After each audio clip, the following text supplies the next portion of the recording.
Il y a très longtemps, au cours d'une période connue comme la dynastie des Zhou, la Chine était divisée en 7 royaumes belligérants.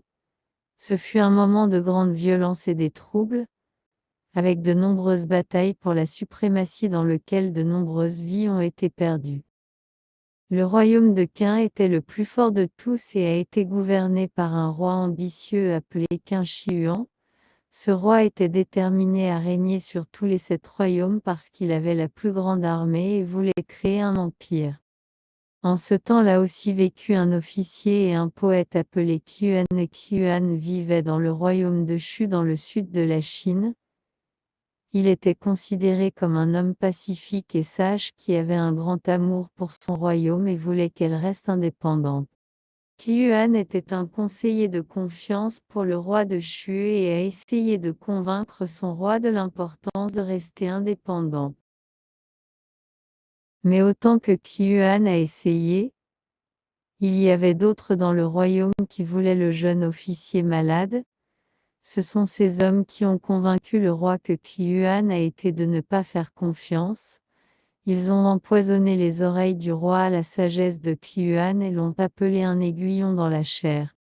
Le roi de Shu croit ces mensonges et bannit Qiuan en exil. Il était à cette époque que Qiuan est devenu un vrai poète, écrivant beaucoup de beaux poèmes sur Shu, dont un appelé Liso également connu comme la Complainte. Lorsque Qiuan découvert que Qin Shi Huang avait envahi son royaume bien-aimé de Shu, il est ainsi devenu attristé par les nouvelles qu'il marchait dans la rivière Miluo où il se noya. Les gens ordinaires ont un grand respect pour Qiuan, et quand ils ont entendu qu'il était noyé dans la rivière Miluo, ils se sont précipités à la rive et ont pris à leur bateau. Ils ont cogné la batterie et a touché l'eau. Certaines personnes dans les bateaux ont jeté des parcelles de riz dans l'eau pour que les poissons mangent le riz et laissé le corps du poète dans la paix. La mort de Qiuan se souvient encore aujourd'hui.